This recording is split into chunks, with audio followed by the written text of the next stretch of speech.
नमस्कार, बाखबर में आपका स्वागत है। मैं हूं राघवेंद्र सिंह। बाखबर में आज हम बात करेंगे मध्य प्रदेश में भाजपा की पोलिंग बूथ मैनेजमेंट को लेकर। उसकी पोलिंग बूथ पर क्या व्यवस्था है, इस पर विस्तार से बात, क्योंकि बीजेपी का फोकस पोलिंग बूथ पर है और पोलिंग बूथ पर भी उसके पन्ने के प्रभारियों पर है। दरअसल बीजेपी के बूथ ब्रेकर जो हैं वो अगर हम पिछले 16 साल का रिकॉर्ड देखें तो लगभग 7,500 ऐसे पोलिंग बूथ है जहां बीजेपी 16 साल में कभी जीत ही दर्ज नहीं कर पाई। उसमें अगर सबसे कम पोलिंग बूथ की बात करें तो कुक्षी विधानसभा के में 160 पोलिंग बूथ है जहां बीजेपी 5 पोलिंग बूथ ऐसे उन पर कभी विजय हासिल नहीं कर पाई। दूसरे क्रम पर हैं जो सबसे कम पोलिंग बूथ में आते हैं शिवराज सिंह चौहान का बुधनी विधानसभा क्षेत्र, जहां 6 ऐसे पोलिंग बूथ है जहां बीजेपी ने 16 वर्षों में जीत दर्ज नहीं की है। अब इसके बाद शुरू होते हैं कि आखिर सर्वाधिक पोलिंग बूथ कहां पर हैं। ये आंकड़ा बैठता है जाकर भोपाल की उत्तर विधानसभा सीट के 100 ऐसे बूथ है जहां बीजेपी कभी नहीं जीत पाई। अनूपपुर जिले की पुष्पराजगढ़ विधानसभा में 103 पोलिंग बूथ पर कभी बीजेपी नहीं जीत पाई। बालाघाट की बैहर विधानसभा में 104 बूथ है जहां बीजेपी को जीत का इंतजार है। छिंदवाड़ा की अमरवाड़ा विधानसभा में 123 बूथ ऐसे हैं जहां बीजेपी कभी नहीं जीत पाई, लेकिन छिंदवाड़ा के अमरवाड़ा से कांग्रेस के जो विधायक है वो भाजपा में शामिल हो गए हैं। उनके भाजपा में शामिल होने के बाद ऐसी उम्मीद की जाती है कि इस बार शायद ये गणित थोड़ा सा बदले। इसी पर हम विस्तार से बात करेंगे कि आखिर ये जो सारा मसला है, इसमें हमने जिक्र किया है शिवराज सिंह चौहान का। अगर हम भाजपा के दिग्गजों की बात करें तो शिवराज सिंह चौहान के बाद नरोत्तम मिश्र जो भाजपा के दिग्गज हैं। दतिया विधानसभा सीट ऐसी जहाँ 23 बूथ पर बीजेपी चुनाव नहीं जीत पाई है। विधानसभा अध्यक्ष नरेंद्र सिंह तोमर के इलाके की बात करें, दिमनी सीट, वहाँ से 44 बूथ ऐसे जहाँ बीजेपी कभी जीत नहीं पाई है। ऐसे ही मुख्यमंत्री डॉक्टर मोहन यादव की अगर हम बात करें तो उनके इलाके से भी उज्जैन दक्षिण से लगभग 16 बूथ ऐसे हैं जहां बीजेपी को अभी विजय की प्रतीक्षा है। तो ये बहुत सारी चीज़ें जो बताती है कि क्या इस बार बीजेपी का गणित कुछ बदलेगा। जीत के जो आंकड़े उन्होंने रखे हैं कि 370 सीटों पर बीजेपी ने जीत का लक्ष्य रखा है। 400 का आंकड़ा है कि अब की बार 400 पार, लेकिन 370 को उन्होंने जोड़ा है धारा 370 से कि उस हिसाब से 370 सीटें तो बीजेपी जीत ही जाए। इसके साथ साथ एक और गणित है इसमें कि हर बूथ पर 370 वोट भाजपा के बढ़े, ये भी एक आंकड़ा तय किया है। तो विस्तार से करेंगे बात। चर्चा के लिए मौजूद है हमारे साथ स्टूडियो में हमारे वरिष्ठ पत्रकार साथी श्री योगीराज योगेश जी। स्काइप पर हमारे साथ जुड़े हैं डॉक्टर राहुल रंजन और वरिष्ठ पत्रकार श्री रंजन श्रीवास्तव जी। रंजन जी, मेरी आवाज आ रही है आपको? रंजन जी से अभी हमारे आवाज का संपर्क नहीं हो पा रहा है। कुछ हमारी तरफ से तकनीकी दिक्कत है। जब उनसे बात होती है तो या तो स्काइप पे वो हमारे साथ होते हैं या फिर सीधे फ़ोन पर ही होते हैं। उनका चेहरा हमको दिखता है तो आवाज़ सुनाई नहीं पड़ती, और आवाज़ दिखती है तो चेहरा गायब हो जाता है। देखते हैं तकनीकी दिक्कत क्या है। लेकिन राहुल जी, आप मेरी आवाज़ सुन पा रहे हैं? हाँ जी। ये जो बीजेपी का बूथ ब्रेकर मैनेजमेंट है कि हर बूथ पर उनको 370 वोट बढ़ाने हैं। ये 370 का आंकड़ा कुछ ऐसा है कि धारा 370 हटाई है तो 370 लोकसभा सीटें जीतें। 370 चूंकि धारा हटी है तो हर बूथ पर 370 वोट बढ़ें। और ये भी बीजेपी ने तय किया है कि इस बार 50% तो ऊपर उनको वोट मिलने चाहिए। लेकिन जो चिंता की बात है राहुल जी, पहले दौर के मतदान में अगर हम बात करें तो जो मतदान का प्रतिशत है वो उसमें ज़बरदस्त गिरावट आई है। ज़बरदस्त मैं इसलिए इस्तेमाल कर रहा हूँ क्योंकि 10% के अगर वोट प्रतिशत गिरेगा तो फिर बीजेपी 50% वोट कैसे ले पाएगी, एक बात। 370 वोट हर बूथ पर कैसे बढ़ा पाएगी, और फिर पूरे देश में 370 सीटें कैसे जीत पाएगी, ये एक बड़ा मामला है। क्योंकि बीजेपी का बूथ मैनेजमेंट देश भर की जितनी भी पार्टियां पॉलिटिकल, उनमें सबसे तगड़ा है। और अगर हम आंकड़ों की बात करें तो वो थोड़ा सा इसमें पीछे है। आपकी राय? राघवेंद्र जी, इस बार का जो चुनाव है तो थोड़ा सा इसमें बहुत, मतलब थोड़ा भी नहीं कहें, बहुत ज्यादा अंतर आ गया। हाँ, ये मानते हैं कि भारतीय जनता पार्टी जो है बूथ मैनेजमेंट पे ही काम करती है, क्योंकि इनका बूथ ही तगड़ा है। जहां बूथ का मैनेजमेंट का चक्कर ये नहीं कि पोलिंग एजेंट वगैरह, मतलब ये है कि वो मतदाताओं को उनके घरों से निकालना और मतदान केंद्र तक ले जाने तक का जो पूरी प्रक्रिया है, ये भारतीय जनता पार्टी का बहुत तगड़ा इसमें सोर्स है और इनके कार्यकर्ता भी उस दिशा में बहुत मजबूत है। लेकिन देखिए क्या हुआ कि ये विधानसभा चुनाव या छोटे स्तर के चुनाव में तो आपको दिखाई दे जाता था, और विधानसभा चुनाव में भी आपको देखने को मिला है और यहाँ जीत हुई है। लेकिन लोकसभा चुनाव में 2024 के वातावरण को देखे जाए तो अब भारतीय जनता पार्टी के लोग या भारतीय जनता पार्टी के कार्यकर्ता सिर्फ ये कहें कि हम मतदाताओं को घर से निकाल देंगे और मतदान केंद्र तक पहुंचा देंगे, वोट गिरवा देंगे, तो ये थोड़ा सा बहुत मुश्किल दिखाई दे रहा है कि इतनी आसान नहीं है बात कि अब मतदान के केंद्र तक मतदाताओं को भारतीय जनता पार्टी का कार्यकर्ता मतलब उठा करके या फिर उनको समझा करके या फिर वाहन किसी भी नहीं पहुंचाने की स्थिति में है।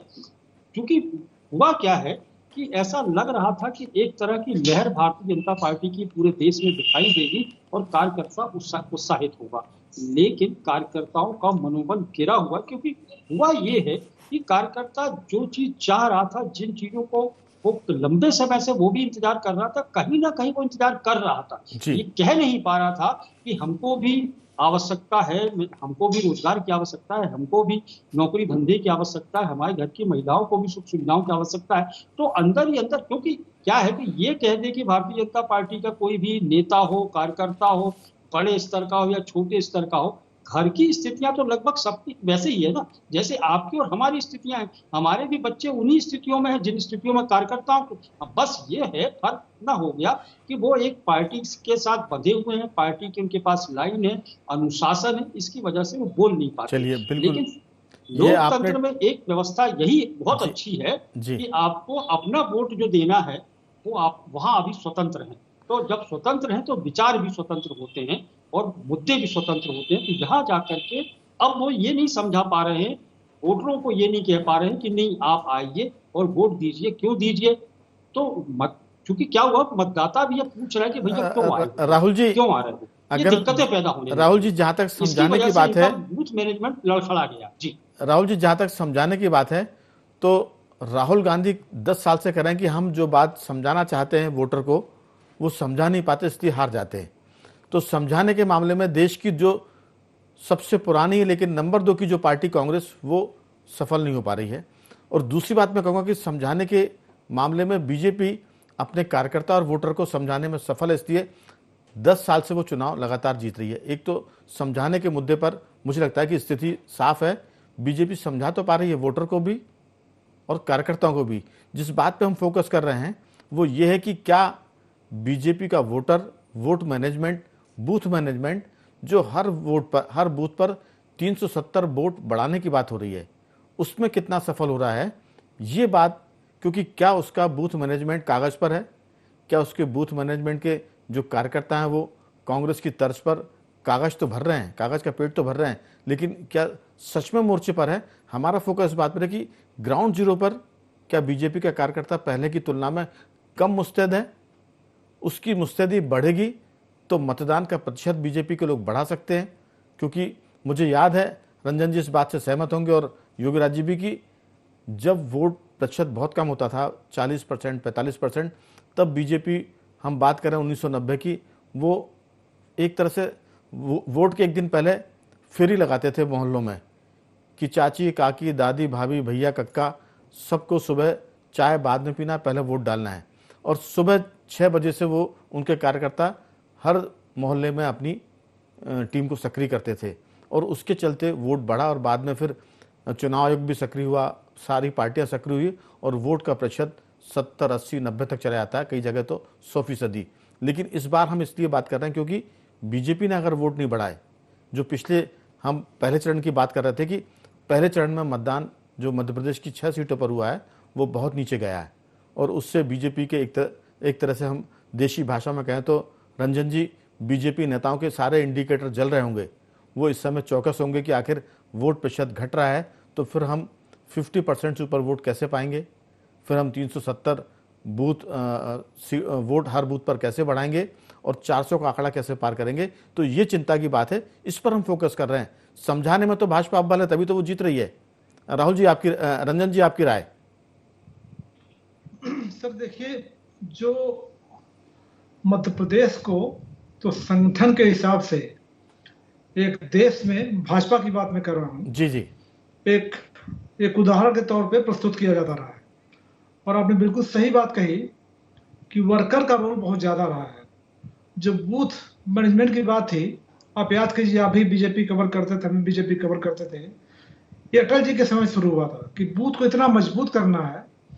और मुझे याद है सीडी बनाई गई थी, सीडी में सारे बूथ के जो वर्कर थे उनका नंबर भेजा गया था और ये कहा गया अटल जी रैंडम तरीके से किसी वर्कर से बात करेंगे। जी उनको आत्मविश्वास बढ़ाना था, कनेक्ट करना था पार्टी से, और हुआ भी हो। वहां से बूथ मैनेजमेंट का प्रोसेस चालू हुआ। अभी दिक्कत क्या आ रही है राघवेंद्र जी, जो आप बात बता रहे थे उसी में जोड़ना चाहूंगा मैं, कि जो आत्मीयता का संबंध था वर्कर में और जनता में, अभी जो कारपोरेट कल्चर आ गया है भाजपा में और कुछ ज्यादा बढ़ता जा रहा है, उस कारपोरेट कल्चर में आत्मीयता खो गई है। आत्मीयता वर्कर और जनता के बीच में, वर्कर नेता के बीच में भी ये खो गई है। जी तो अब जैसे राहुल जी बता रहे थे, वो बात सही है कि वर्कर को समझाना पड़ेगा, आपको बाहर लेके आना पड़ेगा। अच्छा, सेकेंडली दूसरी बात है क्या हुई है इस चुनाव में, कि आपने जो ओवर कॉन्फिडेंट वाला जो नारा दे दिया कि बार 400 पार, तो 400 पार हो गया, लोग कह रहे तो 400 मिल गया। जब 400 मिल गया तो वर्कर का मेहनत क्यों करनी है, जब 400 ऑलरेडी मिल गया है, जी नेताओं को मिल गया 400, तब 400 लाइए, हमें क्या करना है। तो एक उनके जो आत्मविश्वास वाला मामला था, जो मोटिवेट करने का मामला था, उसका भी, उस पर भी असर पड़ा है इस पूरे नारे का। भाई नारा एक था कि मेजॉरिटी लाएंगे, 300 के ऊपर जाएंगे, 400 बहुत बड़ा, और 400 इस तरह से प्रस्तुत किया जा रहा है कि 400 मिल गया है, हमें कुछ करना नहीं है। तो वो जो ऊपर से मैसेज आया, अब उससे बिना वर्कर बिना शिथिल हो बिना गए। करे कैसे मिलेगा? बिना करे तो कुछ जी, मिलेगा नहीं। जी। जी ठीक बात है। तो लेकिन जो मैसेज जिससे क्रिएट किया गया, जिससे स्लोगन स्लोगन को जैसे रेज किया गया, ऐसे लगा कि 400 मिल गया, हमें विपक्ष का है ही नहीं है। बिल्कुल। लेकिन चुनाव, आप तो इतने साल से चुनाव कवर कर रहे हैं, मैं कवर कर रहा हूँ, चुनाव हफ्ते भर में माहौल चेंज हो जाता है। एक एक दो मुद्दे जो होते हैं, एक एक दो व्यवहार से किसी नेता के स्टेटमेंट से अचानक मुद्दे वहां पे माहौल चेंज हो जाता है। तो इसलिए नेताओं को कभी ओवर कॉन्फिडेंट नहीं होना चाहिए। बिल्कुल। आप ओवर कॉन्फिडेंट हो गए तो वर्कर भी ओवर कॉन्फिडेंट हो जाएगा। इसमें एक और चीज, सेकेंडली मुद्दे तो हैं। एक चीज और है तो राहुल इस जी। पर जो कई चीजें, जी मैं जी सोच रहा था कि इसको बातचीत के दूसरे दौर में शामिल करते, लेकिन आपने उस चीज को छेड़ा तो मैं अभी इसको जोड़ रहा हूं। एक तो ये कि बीजेपी में जिस तरह से दूसरी पार्टी के नेताओं की, कार्यकर्ताओं की जो भरमार आ रही है, जो एक टोलियां आ रही है, उस चक्कर में जो बीजेपी का बेसिक कार्यकर्ता, मूल कार्यकर्ता है, वो थोड़ा सा सहम गया, पीछे हट गया है, और उसको लग रहा है कि बहुत ही भीड़ है, बहुत भब्बड़ है, तो सब लोग मिलकर काम करेंगे। जो टोलियां आ रही हैं वो तो पार्टी में शामिल होकर अपना काम करने के बजाय चेहरा दिखा रही है, लेकिन जो काम करने वाला कार्यकर्ता है वो कहीं ना कहीं सहम सा गया है। इस पर भी हम बात करेंगे, लेकिन सवाल यही है कि जहां तक समझाने की बात है, कार्यकर्ता समझा हुआ है, लेकिन जो आपने कॉर्पोरेट कल्चर की बात की है, मैं योगीराज जी से भी कहूँ, क्योंकि योगीराज जी ने भी ऐसे अखबार में 20-22 वर्ष काम किया जो कॉर्पोरेट, हिंदी अखबार में कॉर्पोरेट सिस्टम को एक तरह से आगे लेकर आया। और जब हम काम करते थे वहाँ साथ में, तो कहते थे कि हमको तो टारगेट से मतलब है, टारगेट दे दिया है, आप लोग अचीव करिए। और अगर आप बीमार हैं, दुखी हैं, परिवार में दिक्कत है, तो वो कहते थे हमको इससे कोई मतलब नहीं है। यानी पूरा मशीनीकृत मामला हो गया था और उनको टारगेट से मतलब था। लेकिन बहुत जल्दी समझ में आ गया कि अगर हम लोगों से, वर्कर से कनेक्ट नहीं होंगे, फैमिलियर एटमॉस्फेयर नहीं बनाएंगे, इमोशनली अपने वर्कर से नहीं जुड़ेंगे, तो वर्कर भी फिर उस संस्थान से इमोशनली नहीं जुड़ेगा और फिर वो वैसे ही काम करेगा कि आपने कहा कि घोड़े को पानी पिला लाओ, तो वो घोड़े को पानी दिखाने जाएगा। जैसे एक पुरानी कहावत है कि घोड़े को पानी दिखा दो, तो नौकर गया, उसने दिखाया पानी, और 3 दिन में घोड़ा मर गया। बोले कैसे मर गया? क्या प्यास से मर गया? उसका नहीं साहब, मैं तो रोज पानी दिखाने जाता था। तो जब आप सिस्टम को एकदम से मशीनीकृत कर दोगे, तो फिर आदमी घोड़े को पानी दिखाएगा, पिलाएगा नहीं, और फिर पता होगा कि घोड़ा मर जाएगा। मुझे लगता है योगीराज जी, ये जो सिस्टम है 300, हर बूथ पर 370 सीट वोट बढ़ाने हैं, अगर इसको कार्यकर्ताओं से भावनात्मक रूप से कनेक्ट बीजेपी नहीं कर पाएगी, तो फिर ये आंकड़ा कागजों में तो रहेगा, लेकिन असल में मिलेगा कि नहीं मिलेगा, इस पर अभी से सवाल लगने शुरू हो गए। और उसका उदाहरण मिला है मतदान का प्रतिशत घट जाने से, ये प्रतिशत 1-2% नहीं घटा है, कई सीटों पर 10-10% तक घट गया है, 12% तक घट गया है। ये बहुत अलार्मिंग है और मुझे लगता है कि इससे बीजेपी संघ सबके भीतर एक तरह की हड़बड़ी और घबराहट है। आपकी राय? राघवन जी, असल में क्या, राजनीति इतनी तेजी से बदली कि राजनीतिक दलों में अब नेता ज़्यादा होते हैं और कार्यकर्ता कम होते हैं। और जो कार्यकर्ता होते हैं वो भी या तो नेता बनने की ओर अग्रसर होते हैं, तो वो एटीट्यूड उनका वही वाला रहता है जी। वो जो एक वर्कर का जो एक समर्पण वाला जो भाव है पार्टी के प्रति, अपने उम्मीदवारों को जिताने के प्रति, वो उसका सर्वथा अभाव इस समय देखा जा रहा है। दूसरा, सारे राजनीतिक दलों ने इंक्लूडिंग कांग्रेस, बीजेपी, ये मान लिया है कि मतदाताओं को जागरूक करने का काम केवल चुनाव आयोग का है। वो ढूंढी पिटवाएगा, वो या तो चुनाव आयोग करेगा या फिर मीडिया वाले अपने अपने हिसाब से करेंगे। बस बस जी। तो वो ये समझते हैं कि ये लोग ये काम कर रहे हैं, तो अब हमें जाने की जरूरत क्या है। भोपाल की नगरीय निकाय चुनाव की बात मैं आपको बता रहा हूँ। पिछली बार जब नगर निगम के चुनाव हुए तो मतदाता पर्ची नहीं बांट पाए भाजपा के कार्यकर्ता। ये जो बात करते हैं कि साहब हम घर घर से लोगों को निकाल के लेके आएंगे, ये जो 370 का जो ये टारगेट दे रहे हैं, ये घर घर पहुंच नहीं पाए। लेकिन योगी राज जी, दरअसल 163 सीट जीतने के बाद ये जो खामी थी, ये जो एक तरह से कमजोरी थी, वो छिप गई है कि ठीक है, हमको लग रहा है कि वर्कर नहीं पहुंचा है, लोगों ने खुद जाकर वोट किया और 163 सीट लाकर दे दी है। लेकिन क्या लोकसभा में भी ये चीज़ें दोहराएंगी? क्योंकि उस समय ये नारा चल रहा था कि जो राम को लाए हैं हम उनको लेकर आएंगे। अब तो ये नारा भी, ये जो स्लोगन भी कहीं सो सा गया, सुप्त हो गया है और बीजेपी कार्यकर्ताओं पर केंद्रित हो गई है, जो इस समय कमजोर कड़ी बन के उभर रहा है। जी, ये बिल्कुल सही बात है। आप जिस बात का जिक्र कर रहे हैं, लोगों को एक तो क्या है कि इन चीज़ों में या तो ये समझ लें कि लोग खुद ही वोट डालने चले जाते हैं। जी। तो भारतीय लोग, इन राजनीतिक नेताओं को ये लगने लग गया कि हम लोगों को बताने की ज़रूरत नहीं है। लेकिन जब प्रथम चरण की वोटिंग हुई अभी लोकसभा चुनाव में, ये बड़ी अलार्मिंग वोटिंग हुई है। और ख़ास तौर पर उन इलाकों में इसमें 2-3 नई चीज़ देखने को मिली। आप देखिए, हम सब ये कहते थे कि साहब शहरी जो मतदाता है वो बड़ा जागरूक है, वो चला जाता है वोट डालने। अभी जो 6 सीटों पर जो चुनाव हुए हैं जो लोकसभा में, उनमें से 3-4 सीटें तो ट्राइबल बेल्ट की सीटें थी और ट्राइबल बेल्ट में सब ज़्यादा मतदान हुआ। और आप देखिए वोटिंग परसेंटेज कहाँ कम हुआ, जबलपुर में कम हुआ, कहाँ कम हुआ, सीधी में कम हुआ। और जहाँ मंडला, जहाँ छिंदवाड़ा, जो विशुद्ध रूप से ट्राइबल लोग हैं, जिनको कि ये मान के चलते हैं कि साहब ये तो पिछड़े लोग हैं, वहाँ सबसे ज़्यादा वोटिंग हुई। तो केवल ये कहने भर से लेकिन सीधी का वोट प्रतिशत घट जाना, 50 से भी कम पे जाना, ये खतरनाक है। और यही मेरे ख्याल से वो लोकतंत्र की भी चिंता की वजह है और बाकी पार्टियों के लिए भी। हाँ, ये मैंने जिक्र किया उसका भी, सीधी का भी।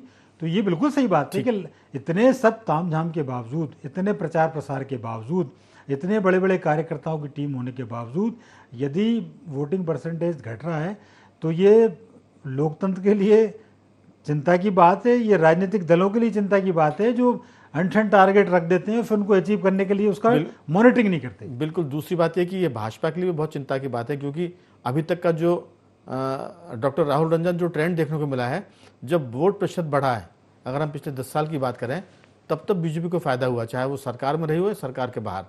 और वोट परसेंटेज जब घटेगा तो भाजपा को उसमें नुकसान होता है। अभी जो लाखों की जीत जो हुई थी पिछले चुनाव की हम बात करें 2019 की, वो जीत का आंकड़ा पिछली जो 6 संसदीय सीटों पर मतदान हुआ है, वहाँ जीत हार का आंकड़ा घटने वाला है, क्योंकि पिछले बार तो जीत गए थे आप, क्योंकि मत प्रतिशत काफ़ी गया था। अब सीधी का अगर 50% से कम गया है तो वो दिक्कत की बात है। जहाँ छिंदवाड़ा की बात कर रहे हैं, वहाँ तो खैर थोड़ा सा पश्चिमी वास्ते तो कम है, लेकिन बाकी सीटों की तुलना में ज़्यादा है। इस पर हमारा फोकस है राहुल जी, कि ये जो सारा मसला है, कार्यकर्ताओं का अगर आपसे आत्मीय संबंध नहीं होगा तो कार्यकर्ताओं की भीड़ मतदान का प्रतिशत नहीं बढ़ा सकती। कार्यकर्ता तो बढ़ सकते हैं, लेकिन मतपेटी पर बटन दबाने वाले कम होंगे और इससे सबको नुकसान है। बीजेपी को नुकसान है, कांग्रेस को नुकसान है और लोकतंत्र को भी नुकसान है। आपकी राय? मैनेजमेंट में राघवेंद्र जी 2 चीजें। पहली चीज तो है कि भारतीय जनता पार्टी के लिए काम करता है आरएसएस। संघ के कार्यकर्ता ही मजबूत होते हैं जो पोलिंग बूथ तक मतदाताओं को लेकर के जाते हैं। ये बिल्कुल सच है, क्योंकि कॉलोनियों में घूमने वाले, मोहल्लों में घूमने वाले और बिल्कुल लोगों को बताने वाले और घर से निकाल करके पोलिंग बूथ तक पहुंचाने के पीछे की जो रणनीति है वो संघ के कार्यकर्ता है, बिल्कुल कर्मठ है वो लोग। ये लोग काम करते हैं। भारतीय जनता पार्टी का कार्यकर्ता इतना मजबूत नहीं है कि वो जाकर के मतदान केंद्रों तक लोगों को पहुंचा पाए। इस बार के चुनाव में क्या हुआ है कि अब जो भी स्थितियां हो राजनीतिक, संघ ने लगता मतलब आरएसएस के कोई कार्यकर्ता आपको दिखाई नहीं दे रहे, न कॉलोनियों में न दूर दराज इलाकों में, कुछ सन्नाटा पसरा हुआ है। जब ये सन्नाटा हो गया तो भारतीय जनता पार्टी के कार्यकर्ताओं पर इतनी नहीं है कि इतने बूते की बात नहीं है कि वो ये काम कर सकें। विधानसभा चुनाव में भी संघ ने साथ दिया था, तब लगा था कि आपको बहुत कुछ हो रहा है, लेकिन इस बार ये टीम बिल्कुल काम नहीं कर रही। दूसरी चीज ये है, अब आप इससे सहमत हो या नहीं, मेरा देखा हुआ है कि जो बूथ जो मैनेजमेंट है, ये बूथ मैनेजमेंट का जो तरीका है बड़ा कॉमर्शियल है। आप इसको देखेंगे तो क्या होता है कि मतदान केंद्रों के ऊपर कुछ जैसे 6-7 पोलिंग बूथ होते हैं, उनमें से 1 या 2 को टारगेट किया जाता है और देखा जाता है, क्योंकि मतदाता सूची सामने आ जाती है, पता लग जाता है कि ये मोहल्ला छोड़ चुका है, ये चले गए हैं, ये हो गए। तो ऐसे क्या होते हैं कि हर जगह हर पोलिंग बूथ में 200 से 250 ऐसे मतदाता होते हैं जो लिस्ट में नाम होने के बावजूद भी मौके पर उपस्थित नहीं होते, और भारतीय जनता पार्टी के कार्यकर्ता यही निगाह लगा के बैठे रहते हैं, और यहाँ जाकर के जो भीड़ का हुआ और आपाधापी हुई, तो 6 बूथ यदि एक मतदान केंद्र में है तो 1 को टारगेट करते हैं और 1 में ये प्रतिशत बढ़ जाता है। लेकिन इस बार वो स्थिति दिखाई नहीं दे रही। उसकी वजह क्या है कि कांग्रेस के कार्यकर्ता कभी सक्रिय नहीं होते थे, बाकी उनके घटक दलों के भी कार्यकर्ता सक्रिय नहीं होते, लेकिन इस बार करो या मरो वाली स्थिति हो गई है। तो कांग्रेस के कार्यकर्ता भारतीय जनता पार्टी के कार्यकर्ताओं से ज्यादा है, क्योंकि over confidence Bharatiya Janata party के कार्यकर्ताओं की कोई दिक्कत नहीं है, हमारी सरकार बन जाएगी और हम लोग जीत जाएंगे, हमारी नाम की लहर है। तो ये इतना ज्यादा कॉन्फिडेंस हो चुका है कि वो कार्यकर्ता बिल्कुल निश्चिंत है, न पर्चियों की चिंता है, न कहीं मिलने मिलाने की चिंता है, कोई चिंता नहीं। आप ये देखेंगे कि बहुत सारे इलाके तो ऐसे होंगे कि लोगों को पता ही नहीं पड़ पाएगा कि हमारा प्रत्याशी कौन खड़ा हुआ है, उसका चेहरा भी नहीं देख पाएंगे, और न ही ये कार्यकर्ता उनको भारतीय जनता पार्टी के बता पाएंगे। राहुल जी, यही तो कांग्रेस बहुत पिछड़ रही हो, लेकिन कुछ परसेंटेज में आगे बढ़ गया उनका। ये जो आप दिखाई दे रहा है ना, ये थोड़ा सा वोटिंग परसेंटेज जो आपको दिखाई दे रहा है, ये वोटिंग परसेंटेज सिर्फ एक मैनेजमेंट का, तो कांग्रेस ने भी थोड़ा सा अपना सचेत हुए हैं। और ये आप राहुल जी, दरअसल सवाल ये है कि अगर कार्यकर्ता जनता से कनेक्ट नहीं होगा और पार्टी कार्यकर्ता से कनेक्ट नहीं होगी, तो ये संकट हर चुनाव में गहराता जाएगा, ये संकट बढ़ता जाएगा। रंजन जी, दरअसल कार्यकर्ता और पार्टी के बीच की जो रिफ्ट है, जो दरार है, वो बढ़ेगी तो मतदान का प्रतिशत घटेगा, क्योंकि अभी भारत में ऐसा नहीं है कि सिर्फ टीवी चैनल पर लीडर संबोधन देगा और लोग अपने मन से जाके वोट डालकर आ जाएंगे। बहुत सारा प्रतिशत ऐसा भी बढ़ा है, लेकिन अभी वो इतना नहीं बढ़ गया कि आपके लिए कार्यकर्ताओं के बिना चुनाव आप लड़ सके या जीत सके।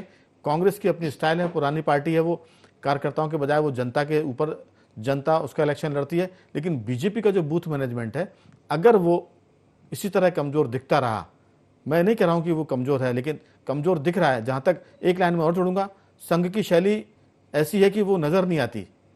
संघ की शैली काम करने की, वो तारपीटों की तरह पानी के भीतर काम करते और निकल जाते हैं।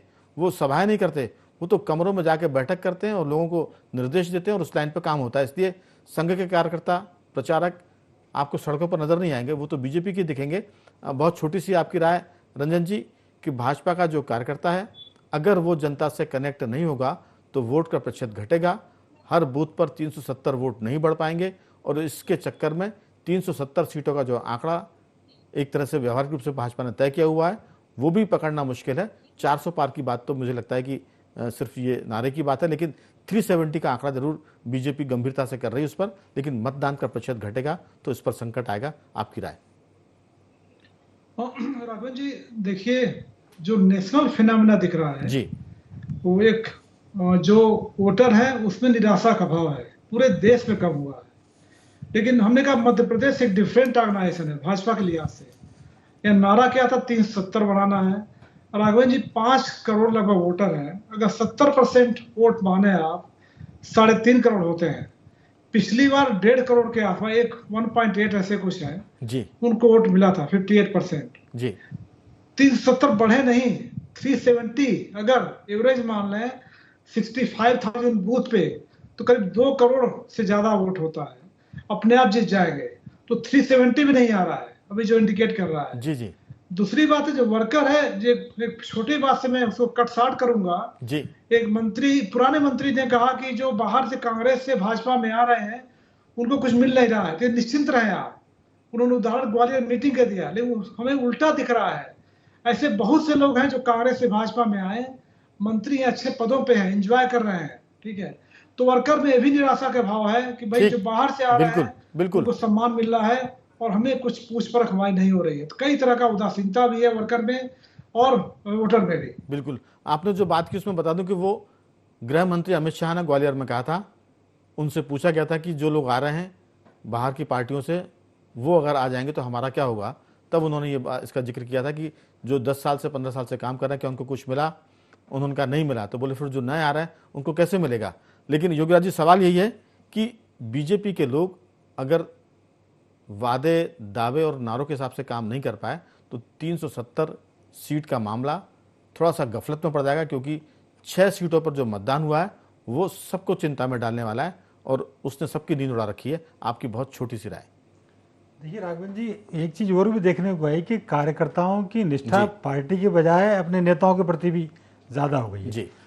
और कांग्रेस के जो एक नेता ने कहा था भाड़ में जाए पार्टी जाए तेल ले लें, तो कई बार ये भावना भी रहती है कि पार्टी वार्टी एक तरफ है, हमारे आपसे संबंधित उस आधार पर लोग काम करते हैं। बिल्कुल। और भारत में ये इसलिए अलार्मिंग है कि भारत का मतदाता फूफाजी और जीजाजी की भूमिका में रहता है। ठीक, वो चाहता है साहब हमें मनाओ, आप लेके जाओ, तब वोट करेंगे हम। बिल्कुल। तो मतदाता फूफा और जीजाजी की भूमिका में और कार्यकर्ता अब बराती बन गए हैं। अगर बराती बनेंगे तो कैसे काम चलेगा, क्योंकि मतदाता नाराज है और 370 वोट हर बूथ पर बढ़ाने का जो आंकड़ा है वो पिछले, अगर हम 6 संसदीय सीट के चुनाव की बात करें पहले दौर की, तो उसमें तो बीजेपी के पकड़ में नहीं आया। तो चिंता की बात है। मैं तीनों मेहमानों का धन्यवाद करूंगा कि बीजेपी का जो बूथ ब्रेकर या बूथ मैनेजमेंट है वो अभी थोड़ा सा कमजोर दिख रहा है, पिछड़ता दिख रहा है।